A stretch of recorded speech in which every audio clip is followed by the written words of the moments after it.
আসসালামু আলাইকুম প্রিয় দর্শক, সকলকে স্বাগত জানাই অভিবাসী আপডেটের আজকের নতুন ভিডিওতে। যারা এই ভিডিওতে যুক্ত হয়েছেন দেশ এবং প্রবাস থেকে, মে মাসের 29 তারিখ, আপনি নিজে জানবেন, একজনকে জানাবেন। ভিডিওটি শেয়ার করুন, চ্যানেলটি সাবস্ক্রাইব করে পাশে থাকা বেল আইকন ক্লিক করে অল করে রাখলে আমাদের প্রতিদিনের আপডেট তথ্য প্রতিদিন দেখতে পাবেন। ইন্না লিল্লাহি ওয়া ইন্না ইলাইহি রাজিউন। একটি মর্মান্তিক দুর্ঘটনা ঘটে গেল মানবাধিকারের দেশ ইতালিতে।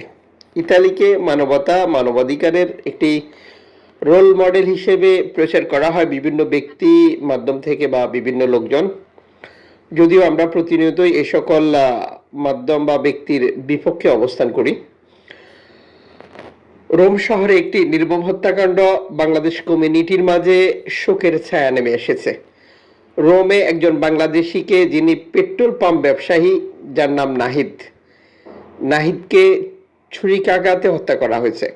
জানা যায় তার বাংলাদেশের বাড়ি টাঙ্গাইল জেলার ভুয়াপুর এলাকায়। আমরা তার বিদায়ী আত্মার মাগফিরাত কামনা করি এবং এই নৃশংস ঘটনার তীব্র নিন্দা জানাই। আশাবাদী যে নিরাপত্তা বাহিনী এই ঘটনার সুস্থ তদন্ত এবং এটার সাথে যুক্ত ব্যক্তিদের বিচারের আওতায় নিয়ে আসবে। সাম্প্রতিক সময়ে যে বিষয়টা লক্ষ্য করা যাচ্ছে যে ইতালির বিভিন্ন স্থানে বাংলাদেশ কমিউনিটির উপরে আক্রমণ বৃদ্ধি পেয়েছে, যা সত্যি দুঃখজনক।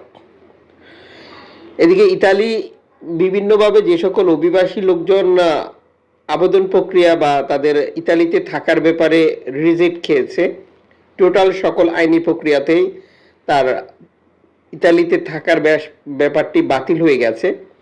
সেই ধরনের ব্যক্তিদেরকে আলবেনিয়াতে রেখে সেখান থেকে তাদের নিজ নিজ দেশে পাঠানো শুরু করেছে, যেটি কয়েক গুণ বৃদ্ধি পেয়েছে।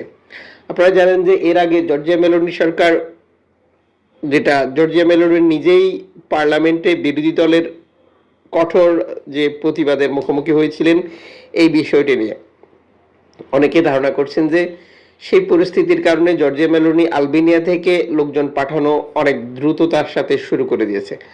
সর্বশেষ ইতালির স্থানীয় দৈনিকগুলোর তথ্য মতে 100-এরও অধিক লোকজনকে তাদের নিজ নিজ দেশে পাঠিয়ে দিয়েছে, যারা দীর্ঘদিন থেকে ইতালিতে ছিলেন অথচ তাদের ইতালিতে বৈধভাবে থাকার কোনো প্রসেসিংয়ে ছিল না। সেটি আদালতের মাধ্যমে নিষ্পত্তি হয়ে গেছে, তার মানে তারা ইতালি ছাড়তে হবে।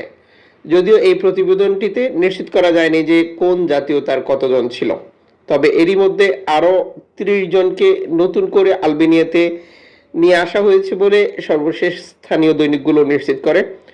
তবে টোটাল কতজন কোন জাতীয়তার তা এখনো নিশ্চিত করা যায়নি। যখন প্রতিবেদন প্রকাশিত হবে ইনশাল্লাহ আমরা আপনাদের সাথে শেয়ার করব তার বিস্তারিত। এদিকে জীবন এবং জীবিকার সন্ধানে আরো উন্নত একটি ভবিষ্যতের আশায় ভিটেমাটি বিক্রি করে দাঁড় দেনা করে সুদূর উপরে টাকা নিয়ে বাংলাদেশিদের লিবিয়াতে আসা, এরপরে ইতালিতে আসার যে প্রসেসিং প্রক্রিয়া সেটি কন্টিনিউ অব্যাহত রয়েছে। আর এই প্রক্রিয়ায় সর্বশেষ ল্যাম্পুদুসা হটস্পট কর্তৃপক্ষ নিশ্চিত করেছে 5টি নৌকায় 300-এরও অধিক অভিবাসী গতকাল প্রবেশ করে, যেটি লিবিয়া থেকে ইতালি আসা অভিবাসী গত কয়েকদিনে বৃদ্ধি যেমন পেয়েছে তেমনি আটকও হচ্ছে। এর আগের প্রতিবেদনে আমরা আপনাদেরকে দেখিয়েছিলাম তথাকথিত চুক্তির নামে লিবিয়ান কোস্টগার্ড ভূমধ্যসাগর ব্যবহার করে ইতালি আসার পথে রেকর্ড সংখ্যক অভিবাসীকে আটক করেছে, যাদেরকে আটক করে নিয়ে যাওয়ার পর তাদের উপর নির্যাতন, হত্যা সহ আরো নানা ধরনের সহিংস ঘটনা ঘটে থাকে। আন্তর্জাতিক অভিবাসন সংস্থা UNHCR, IOM, অ্যামনেস্টি ইন্টারন্যাশনাল সহ কেন্দ্রীয় সংস্থা মানবাধিকার সংগঠনগুলো এর তীব্র প্রতিবাদ জানালেও লিবিয়ার বর্তমান পরিস্থিতিতে যে সকল চক্র গ্রুপ এই কার্যক্রমের সাথে জড়িত তাদেরকে বিচারের আওতায় আনার খুব একটা সুযোগ নেই। যার প্রমাণ হচ্ছে যে একজন ব্যক্তি যিনি মানবাধিকার লঙ্ঘনে অভিযুক্ত আন্তর্জাতিক অপরাধ আদালতে, সেই ব্যক্তিকে যখন ইতালি সরকার জামাই আদর করে লিবিয়াতে পাঠিয়ে দেয়, এ থেকে স্পষ্ট হয়ে যায় যে লিবিয়াতে যে সকল ব্যক্তিরা এই ঘটনাগুলো ঘটাচ্ছে তাদেরকে বিচারের আওতায় আনার খুব একটা সুযোগ নেই বর্তমান পরিস্থিতিতে, যেহেতু লিবিয়া অরাজনৈতিক বা সম্পূর্ণ রাজনৈতিক কর্মকাণ্ডর বাইরের একটি দেশ বর্তমান সময়। এদিকে স্পেনে অভিবাসী আসা অব্যাহত রয়েছে, যা নিশ্চিত করেছে স্প্যানিশ কর্তৃপক্ষ সর্বশেষ সালভান্তো ম্যার্তিনোর দেওয়া প্রতিবেদন অনুযায়ী। আফ্রিকার বিভিন্ন দেশ থেকে প্রতিদিনই রেকর্ড সংখ্যক শরণার্থী আটলান্টিক সাগর পাড়ি দিয়ে স্পেনে আসার প্রবেশ চেষ্টা অব্যাহত রেখেছে, যা গতকালও একই ধারাবাহিকতায় ছিল। আমরা যখন দেখেছিলাম যে তিউনিসিয়ার স্পাক্স থেকে ইতালি দ্বীপ ল্যাম্পুদুসা খুব সহজে যাওয়ার কারণে রেকর্ড সংখ্যক শরণার্থী এই স্থানটি ব্যবহার করে যেত, আর যেটি বন্ধ করে দিয়েছে ইউরোপীয় ইউনিয়ন তথাকথিত তিউনিসিয়ার সাথে চুক্তির নামে, যার একটি বড় অংশ ছিল ইতালির। আর সেই প্রক্রিয়া শুরু হওয়ার পর থেকে তিউনিসিয়াতে অভিবাসী বিরোধী, অভিবাসী নির্যাতন, অভিবাসীদের ঘর থেকে বের করে দেওয়া, তাদের ব্যবসা বাণিজ্য দখল করা সহ আরও বহু ঘটনা, যার সাক্ষী সারা পৃথিবীর প্রিন্ট এবং ইলেকট্রনিক্স মিডিয়া প্রতিদিনই হচ্ছে। যদিও তিউনিসিয়ার বর্তমান অস্থায়ী বা জোর করে ক্ষমতা দখল করে থাকা কাউস সাঈদের সরকার এটিকে কিছুই মনে করছে না, কারণ তিনি অর্থায়ন নিচ্ছে ইউরোপীয় ইউনিয়ন থেকে, যার বিনিময়ে এই কার্যক্রম পরিচালনা করছে। আর এই পরিস্থিতি হওয়ার পরে অভিবাসীরা আফ্রিকার বিভিন্ন দেশ ব্যবহার করে আটলান্টিকের বিপজ্জনক পথ পাড়ি দিয়ে স্পেনে যাওয়ার চেষ্টা করছে।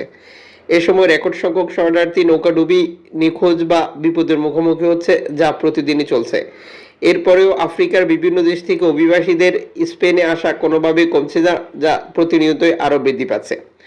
এদিকে এনজিও সংস্থা অ্যারোরা সর্বশেষ মাইক্রোব্লগিং সাইট এক্সে নিশ্চিত করেছে, বিপদগ্রস্ত অবস্থা থেকে 50 জন শরণার্থীকে আমরা উদ্ধার করেছি, যেখানে শিশু আছে এবং 2 জন গর্ভবতী নারীও ছিল।